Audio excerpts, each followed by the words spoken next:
আসসালামু আলাইকুম সুপ্রিয় শিক্ষার্থীরা, আশা করি তোমরা সকলে ভালো আছো। আমরা গতদিন পড়ছিলাম পদার্থবিজ্ঞানের গতি চ্যাপ্টারের কনসেপ্ট 4 পর্যন্ত পড়ছিলাম, যে দ্রুতি ও বেগ। আজকে আমরা কনসেপ্ট 5 থেকে শুরু করব। ইভেন আমরা কোন কোন বিষয়গুলো পড়বো একটু দেখো। আমাদের ত্বরণ ও মন্দন আছে, তারপরে গতি সমীকরণ, পড়ন্ত বস্তু সূত্রাবলী, তারপরে পড়বো পড়ন্ত বস্তু, তারপরে পড়বো নিক্ষিপ্ত বস্তু। আমরা এই বিষয়গুলো পড়ার চেষ্টা করব আজকের লেকচারের মধ্যে। তাহলে আমরা ত্বরণ এবং মন্দন দিয়ে শুরু করি। এর আগে ছিল আমাদের কনসেপ্ট 4 পর্যন্ত।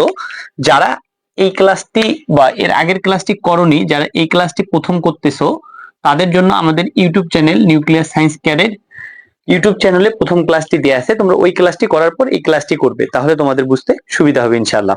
আমরা দেখো একটু বোর্ডে দেখি ত্বরণ এবং মন্দন। ত্বরণ বিষয়টি কি, মন্দন বিষয়টি কি, আমরা একটু পড়ার চেষ্টা করব। ত্বরণ হচ্ছে সময়ের সাথে বেগ বৃদ্ধির হারকে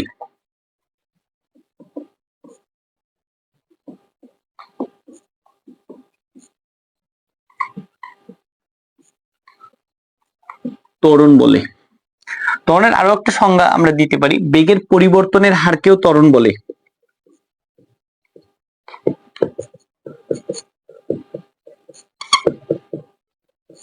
বেগের পরিবর্তনের হারকে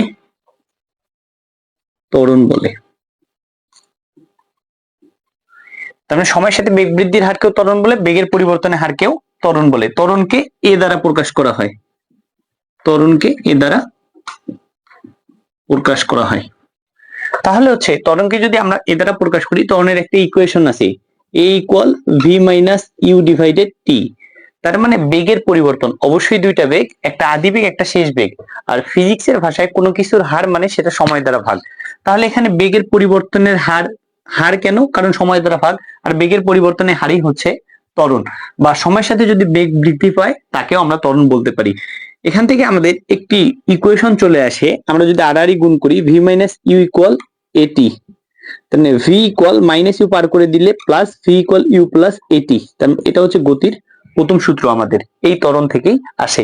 এখানে আমরা ত্বরণের একক এবং মাত্রাটা দেখতে পারি। দেখো ত্বরণ বেগের পরিবর্তন অবশ্যই একটা বেগ, আর বেগের একক কি, মিটার পার সেকেন্ড, সময়ের একক সেকেন্ড, এটা হয়ে যাবে মিটার পার সেকেন্ড স্কোয়ার। এটি হচ্ছে একক। আর মাত্রার ক্ষেত্রে কি হবে, তাহলে বেগের একক যেমন আমরা লিখছি, বেগের মাত্রাও লিখবো, এল টি ইনভার্স 1 ডিভাইডেড টাইম, তার মানে টি, এল টি ইনভার্স 2, তার মানে এটি হচ্ছে মাত্রা। এতটুকু আশা করি আমরা বুঝতে পারছি। এটাই ছিল আমাদের ত্বরণ সম্পর্কিত পড়া। আমাদের যদি ত্বরণ হয়ে যায়, এবার আমরা পড়বো হচ্ছে মন্দন। মন্দন বিষয়টি কি দেখো, সময়ের সাথে বেগ বৃদ্ধির হারকে ত্বরণ বলে, তাহলে সময়ের সাথে বেগ হ্রাসের হারকে মন্দন বলবে।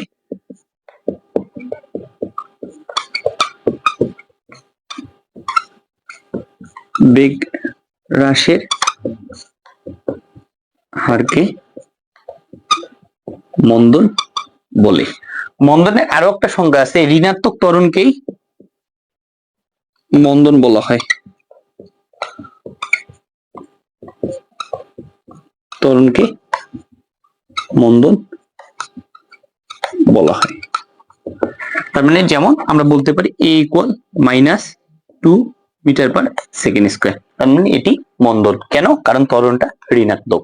এই ঋণাত্মক ত্বরণ বলতে বোঝায় যে সময়ের সাথে যদি ত্বরণটা বৃদ্ধি পায় তাহলে সেটা, সময়ের সাথে যদি বেগ বৃদ্ধি পায় তাহলে সেটি ত্বরণ, আর সময়ের সাথে যদি বেগ হ্রাস পায় তাহলে সেটি মন্দন। আর এটাই ছিল আমাদের ত্বরণ এবং মন্দন টপিক। আশা করি তোমরা বুঝতে পারছো। ত্বরণ এবং মন্দনের পর আমরা কনসেপ্ট 5 পড়লাম ত্বরণ এবং মন্দন। এবার আমরা কনসেপ্ট 6 পড়ব।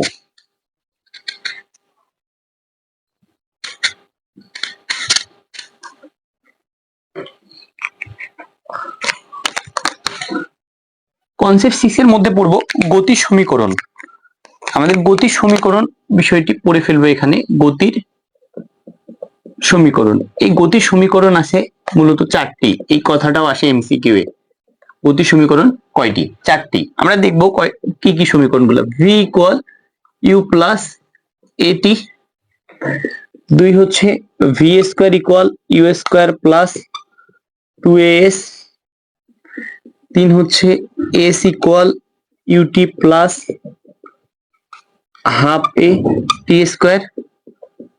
4 নাম্বার হচ্ছে s equal you plus v by 2 into t. এই চারটি হচ্ছে আমাদের গতির সূত্র, কিন্তু আমাদের মেইন সমস্যা হচ্ছে আমরা এই সূত্র চারটি কখন কোথায় কিভাবে প্রয়োগ করব, এটাতে আমাদের সমস্যা হয়ে যায়। আমি বলে দেই, আমাদের এই গতির ম্যাথগুলো করার ক্ষেত্রে খুবই গুরুত্বপূর্ণ যে বিষয়টি, সেটি হচ্ছে আমাদের আগে ম্যাথের ক্ষেত্রে সাইড নোট দিতে হবে। তুমি যদি সাইড নোট দিতে পারো তাহলে তোমাকে সাইড নোটে বলে দিবে তোমাকে কোন সূত্র প্রয়োগ করতে হবে। আমি তোমাদের বলে দিচ্ছি টেকনিক। দেখো, ভি তার মানে এখানে কয়টা বিষয় আছে বলো তো? 5টা। ভি ইউ এ টি আর একটি কি আছে? এস। টোটাল 5টি বিষয়। তার মানে এই 5টি বিষয়কে কি কি বলে আমরা আগে দেখি। তার মানে হচ্ছে ভি মানে হচ্ছে শেষ বেগ, ইউ বলতে আদি বেগ, সূত্র পরিচিত যেটাকে বলে।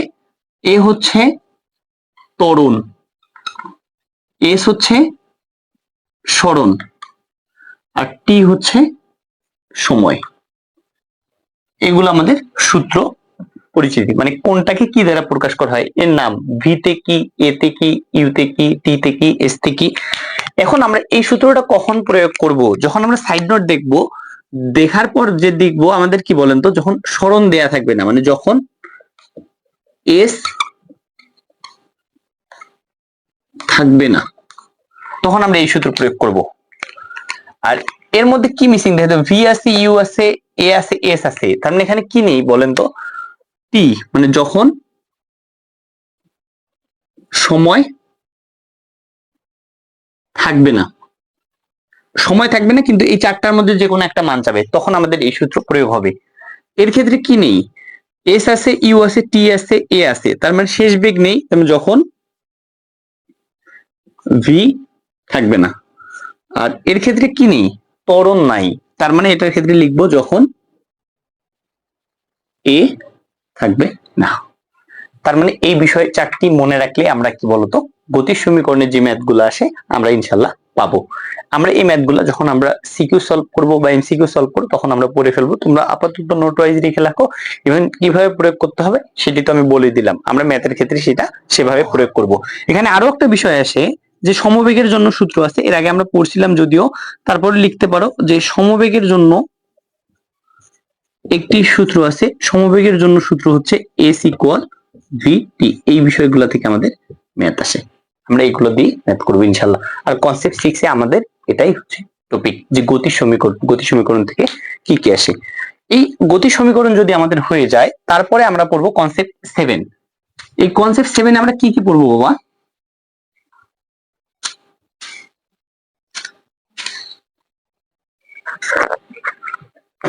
আচ্ছা, কনসেপ্ট 7 এ পড়বো পরন্ত বস্তু সূত্রাবলী।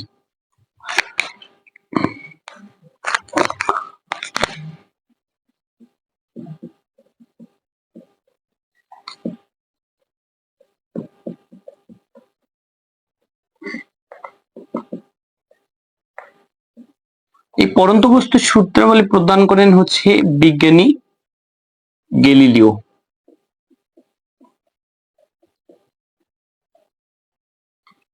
কয়টি সূত্র প্রদান করেন? বিজ্ঞানী গ্যালিলিও 3টি সূত্র প্রদান করেন। তার মানে আমরা পরন্ত বস্তুর প্রথম সূত্র পড়ব। এই পরন্ত বস্তুর সূত্রাবলীর ক্ষেত্রে দুইটা বিষয় ফিক্সড, একটা হচ্ছে স্থির অবস্থান আর একটা হচ্ছে বিনা বাধা। এই দুটো বিষয় প্রতিটার ক্ষেত্রে সেম হবে। তাহলে আমরা আমাদের মতো করে সাজায় লিখবো, দেখি কিভাবে লিখি। প্রথম সূত্র, স্থির অবস্থান থেকে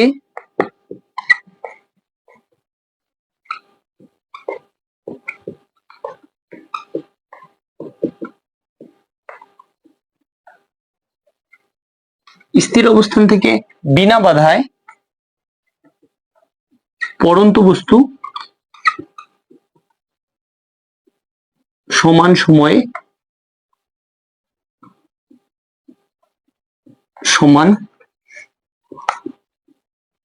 পথ অতিক্রম করবে বা অতিক্রম করে। স্থির অবস্থান থেকে বিনা বাধায় পরন্ত বস্তু সমান সময়ে সমান পথ অতিক্রম করে। এটি হচ্ছে পরন্ত বস্তুর প্রথম সূত্র। তারপর আছে আমাদের দ্বিতীয় সূত্র, পরন্ত বস্তুর দ্বিতীয় সূত্র। পরন্ত বস্তুর দ্বিতীয় সূত্র কি? একটা বিষয় ফিক্সড আমি বলছিলাম, একটা হচ্ছে স্থির অবস্থান এবং বিনা বাধা। স্থির অবস্থান থেকে বিনা বাধায়,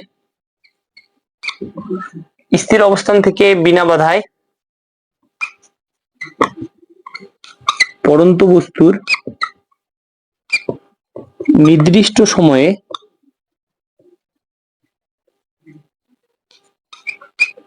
প্রাপ্ত বেগ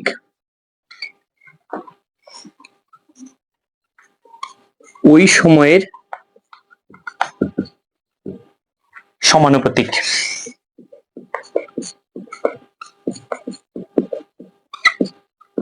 তাহলে স্থির অবস্থান থেকে বিনা বাধায় পরন্ত বস্তুর নির্দিষ্ট সময়ে প্রাপ্ত বেগ ওই সময়ের সমানুপাতিক। এই দ্বিতীয় সূত্রের গাণিতিক রূপ আমাদের পরীক্ষায় এমসিকিউ আসে। তাহলে আমরা যদি গাণিতিক রূপটা লিখে ফেলি তাহলে আমাদের কি হবে দেখো তো, ভি সমানুপাতিক টি। কেন? কারণ বেগ সময়ের সমানুপাতিক। এটি হচ্ছে আমাদের দ্বিতীয় সূত্র। এখান থেকে আমাদের যদি ম্যাথ আসে, এই ইকুয়েশন থেকে আমরা এই ইকুয়েশনে বানাতে পারি v1 divided v2 t1 divided t2।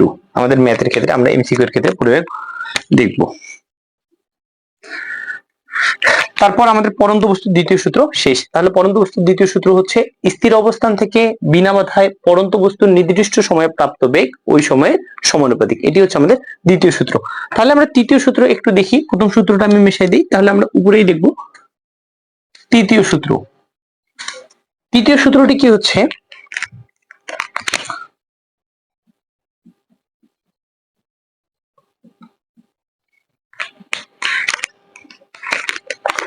স্থির অবস্থান থেকে বলছিলাম একটা বিষয় ফিক্সড, স্থির অবস্থান থেকে বিনা বাধায়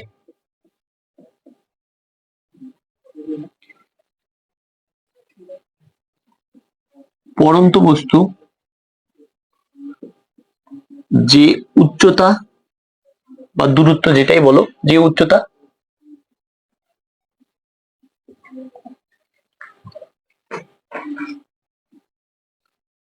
অতিক্রম করে তা ওই সময়ের বর্গের সমানুপাতিক।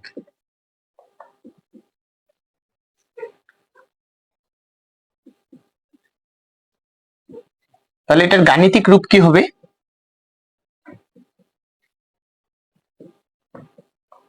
গাণিতিক রূপ হচ্ছে উচ্চতা তার মানে এইচ সমানুপাতিক টি স্কয়ার। কেন? কারণ বর্গের সমানুপাতিক। এটি হচ্ছে আমাদের গাণিতিক রূপ পরন্ত বস্তুর তৃতীয় সূত্র। এখান থেকে আমাদের ইকুয়েশন আমরা বানাতে পারি h1 divided h2 equal t1 square divided t2 square. এটা আমাদের এমসিকিউ এর জন্য আসে পরীক্ষায়। দেখো তোমরা এতটুকু বুঝতে পারছো কিনা দেখো। এখন এখান থেকে আমরা একটা এমসিকিউ দেখতে পারি।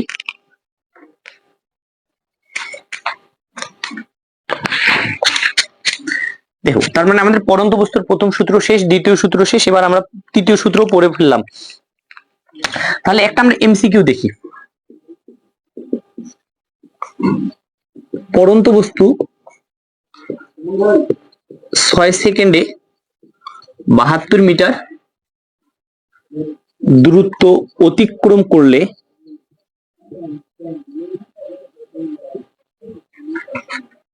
তিন সেকেন্ডে কতটুকু দূরত্ব অতিক্রম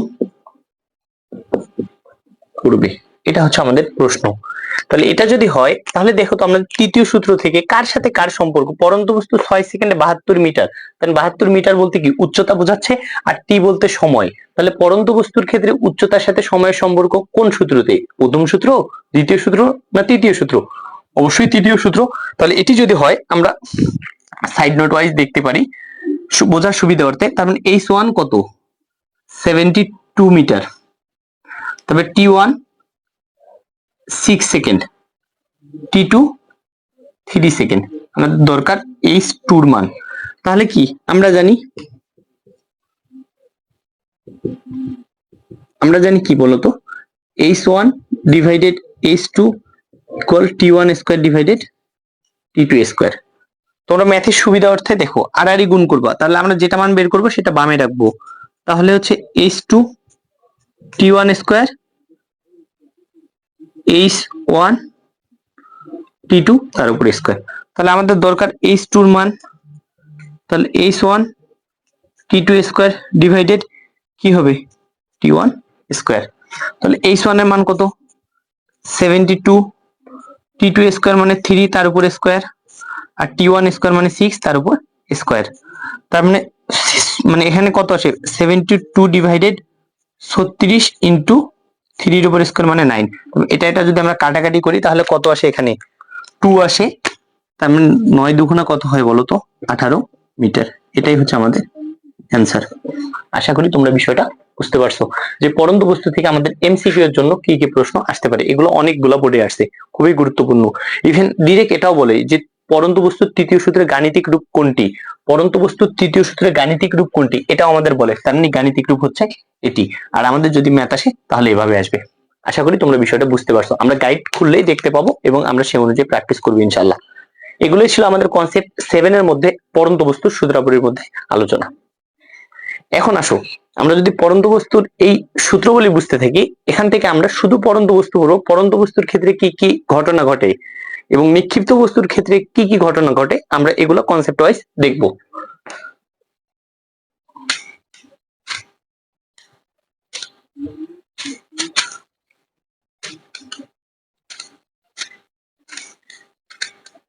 আচ্ছা, আমরা এবার পড়বো কনসেপ্ট 8, শুধু পরন্ত বস্তু। পরন্ত বস্তু মানে হচ্ছে পজিটিভ। পজিটিভ বলতে মানে কি জানো, একটা বস্তু উপর থেকে পড়ে, উপর থেকে পড়তেছে। কারণ পরন্ত বস্তুর ক্ষেত্রে আমরা একটা চিত্রের মাধ্যমে দেখি, কারণ উপর থেকে যদি পড়ে তাহলে সেটি হচ্ছে কি বলতো পরন্ত বস্তু। এই ডিরেকশন দ্বারা বোঝাচ্ছে বস্তুটা উপর থেকে নিচের দিকে পড়তেছে। কয়েকটা জিনিস মাথায় রাখবা, এই পরন্ত বস্তুর ক্ষেত্রে U 0 metre per second. U বলতে আদিবেগ। আদিবেগ কত হবে, অলওয়েজ 0 হবে। কারণ বস্তুটা যখন তুমি উপর থেকে ছেড়ে দিবে শুরুতে কি থাকে, স্থিরই থাকে। আর স্থির থাকলে কি শূন্য বলতো, আদিবেগ শূন্য। তার মানে এটা হচ্ছে পরন্ত বস্তুর প্রাথমিক বিষয়। দেখো আদিবেগ হচ্ছে কি বলতো, পরন্ত বস্তুর ক্ষেত্রে আদিবেগ 0। এখন আসো পরন্ত বস্তুর ক্ষেত্রে যদি আদিবেগ আমাদের 0 হয়, এই পরন্ত বস্তুর কয়েকটা সূত্র আছে, আমরা কি সূত্রগুলো পড়ে তারপর ম্যাথ পড়বো। দেখো পরন্ত বস্তুর ক্ষেত্রে 1 নম্বর সূত্র হচ্ছে ভি ইকুয়াল হচ্ছে ইউ প্লাস জি টি। আমরা গতির সমীকরণে দেখছিলাম যে কি বলতো ভি, এখানে জি কেন হচ্ছে, কারণ এটা ভূমির সমান্তরালে বা ভূমিতে যে বিষয়গুলো হয় সেগুলো হয় ত্বরণ, স্বাভাবিক ত্বরণ। আর উচ্চতা রিলেটেড কোনো কিছু হলে যে ত্বরণটা হয় সেটা হচ্ছে অভিকর্ষ ত্বরণ। এই কারণে এ এর পরিবর্তে এখানে কি হবে বলতো, জি হবে। তারপরে আমরা পড়ছিলাম আর উচ্চতাটা এস এর পরিবর্তে কি হবে, এইচ হবে। তার পরন্ত বস্তুর ক্ষেত্রে বা উচ্চতা রিলেটেড কোনো কিছু হলে সেটা এস এর পরিবর্তে এইচ হবে, আর ত্বরণটা এ এর পরিবর্তে জি হবে। আশা করি তোমরা বুঝতে পারছো। তাহলে আমাদের এখানে সূত্র হচ্ছে কি h equal u t plus half g t square. আর 3 নাম্বার হচ্ছে v square equal you square plus 2জি এইচ। এই হচ্ছে আমাদের পরন্ত বস্তুর 3টি সূত্র। এই পরন্ত বস্তুর এই 3টি সূত্র থেকে আমাদের কি কি প্রশ্ন আসতে পারে দেখো। তার মানে পরন্ত বস্তুর ক্ষেত্রে আদিবেগ 0। আচ্ছা পরন্ত বস্তু উপর থেকে যখন আমরা ফেলে দিব তাহলে পরন্ত বস্তু একটা এইচ বলতে কি একটা উচ্চতা অতিক্রম করবে, এখান থেকে একটা এইচ এর মান চাইতে পারে। আবার পরন্ত বস্তু উপর থেকে পড়তে একটা সময় লাগবে, সময় চাইতে পারে। আর পরন্ত বস্তু কত বেগে ভূমিতে আঘাত করে এটা আমাদের প্রশ্ন চাইতে পারে। তাহলে এখানে অনেক কয়েকটা প্রশ্ন চাইতে পারে আমাদের কাছে, সেক্ষেত্রে কোনো না কোনো মান দেয়া থাকবে। সবগুলো যে একবারে অজানা রাশি থাকবে তখন তো ম্যাথই হবে না। তার মানে আমাদের এখান থেকে কোশ্চেন আসতে পারে। কোশ্চেন টাইপ আমি তোমাদের বলে দিচ্ছি কি কি হতে পারে। তার মানে পরন্ত বস্তুর ভূমিতে পতিত হতে সময়, পরন্ত বস্তুর ভূমিতে পতিত হতে সময় কত। কারণ এমন টাইপ যদি আসে পরন্ত বস্তুর ভূমিতে পতিত হতে সময় কত, তাহলে আমাদের সলিউশন টাইপ হবে h equal u t plus half g t square, এখান থেকে টি নির্ণয়। অবশ্যই তোমার এইচ এর মান দেয়া থাকবে প্রশ্নে। তবে 2 নাম্বার টাইপের প্রশ্ন হতে পারে আমাদের, পড়ন্ত বস্তু কত বেগে, মানে যে বস্তুটা উপর থেকে ফেলে দিচ্ছ এই বস্তুটা কত বেগে ভূমিতে আঘাত করবে, বা তোমাকে প্রশ্ন করবে ভূমি স্পর্শ করার মুহূর্তে বস্তুটির বেগ কত। তার মানে পড়ন্ত বস্তু কত বেগে ভূমিতে আঘাত করবে। এটার ক্ষেত্রে আমাদের solution V square equal you square plus 2gh, এখান থেকে ভি নির্ণয়, এই ভি এর মানটাই হচ্ছে আমাদের অ্যান্সার। আশা করি আমরা বুঝতে পারছি। তাহলে এই দুটা টাইপের আমাদের প্রশ্ন হইতে পারে। আরো একটা টাইপের প্রশ্ন হইতে পারে যে একটা বস্তুকে উপর থেকে তুমি ফেলে দিচ্ছ, 3 সেকেন্ড পর বস্তুটা কতটুকু দূরত্ব অতিক্রম করবে, তার মানে এইচ এর মান চাইতে পারে। তার মানে কতটুকু উচ্চতা, 3 নাম্বার প্রশ্ন, পড়ন্ত বস্তু কত উচ্চতা অতিক্রম করবে বা কত দূরত্ব অতিক্রম করবে, উচ্চতা দিয়ে দূরত্বই দাও, কত দূরত্ব অতিক্রম করবে, এটা একটা প্রশ্ন। তার মানে উচ্চতা বলতে কি H UT plus half g t square. তাহলে কত পড়ন্ত বস্তু কত দূরত্ব অতিক্রম করবে, এখানে অবশ্যই কি দেয়া থাকবে বলতো, সময় দেয়া থাকবে। আর সময় যদি দেয়া থাকে তার মানে এটাই হচ্ছে আমাদের সলিউশন টাইপ। আশা করি আমরা বুঝতে পারছি। পড়ন্ত বস্তু থেকে এর বাইরে কোনো প্রশ্ন আসে না আমাদের এমসিকিউ এর ক্ষেত্রে। ম্যাক্সিমাম প্রতিটা বোর্ডেই আমাদের এখান থেকে প্রশ্ন আসে, ইভেন আমাদের সিকিউ প্রশ্ন আসে, এই টাইপের বাইরে কোনো প্রশ্ন আসে না। পড়ন্ত বস্তুর ক্ষেত্রে একটা জিনিস মাথায় রাখবা, পড়ন্ত বস্তুর ক্ষেত্রে আদি বেগ শূন্য, তার মানে উপরে স্থির অবস্থায় থাকে। তাহলে সাপোজ আমি যদি এখানে স্থির অবস্থায় আছে, আমি যদি উপর থেকে বস্তুটাকে ফেলে দেই তাহলে সেটা পড়ন্ত বস্তু, আর যখন আমি নিচ থেকে উপরের দিকে নিক্ষেপ করব তখন হয় সেটি নিক্ষিপ্ত বস্তু। দেখো আমরা পড়ন্ত বস্তু করে ফেললাম, আশা করি তোমরা বিষয়টা বুঝতে পারছো এবং এখান থেকে কি কি টাইপের প্রশ্ন আসতে পারে।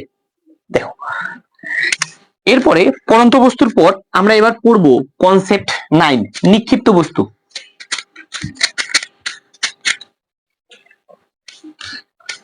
কনসেপ্ট 9 এবার পড়বো আমরা নিক্ষিপ্ত বস্তু।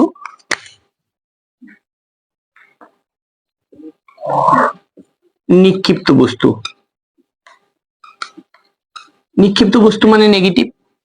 নেগেটিভ হলে আমাদের সূত্র কি হচ্ছে, সূত্র হচ্ছে ভি ইকুয়াল ইউ, আগে ছিল প্লাস, কেন, কারণ হচ্ছে উপর থেকে পড়তো আর এটা অভিকর্ষ ত্বরণের বিপরীতে কাজ করতেছে, মানে উপরের দিকে যাচ্ছে, তার মানে ত্বরণ কি বলতো নেগেটিভ। এই নেগেটিভের ক্ষেত্রে আমাদের কি বলতো, এর আগে প্লাস ছিল আর নিক্ষিপ্তর ক্ষেত্রে শুধু মাইনাস হবে, v equal you minus DT.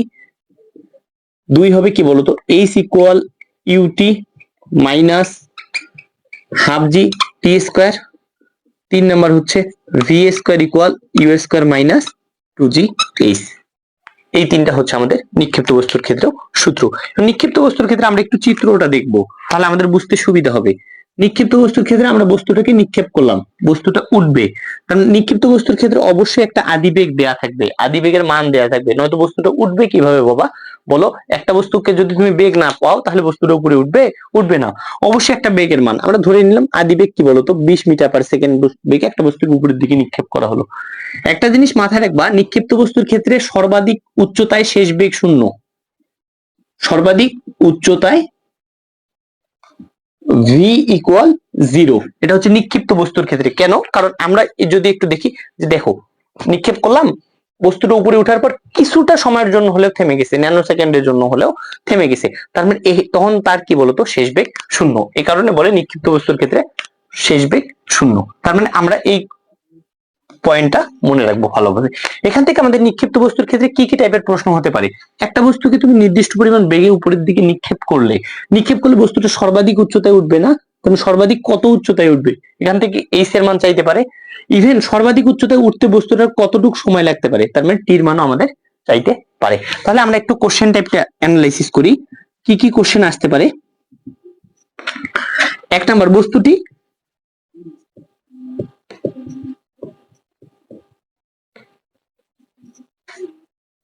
সর্বাধিক কত উচ্চতায় উঠবে, এই টাইপের আমাদের প্রশ্ন আসে। এটার ক্ষেত্রে আমাদের সলিউশন হবে, সলিউশন টাইপ বা সলিউশন হবে এই সূত্র থেকে। নিক্ষিপ্ত বস্তুর ক্ষেত্রে আমাদের এই সূত্র থেকে আমাদের সলিউশনটি আসবে যে V square equal you square minus 2gh। আমরা পড়ছিলাম নিক্ষিপ্ত বস্তুর ক্ষেত্রে সর্বাধিক উচ্চতায় কি শূন্য, শেষ বেগ শূন্য, তার মানে 0, তার উপরে square you square minus 2gh। এই মাইনাস এইদিকে আসলে কি হবে, প্লাস 2gh ইকুয়াল কি ইউ স্কয়ার, বা h ইকুয়াল হচ্ছে ইউ স্কয়ার ডিভাইডেড 2g।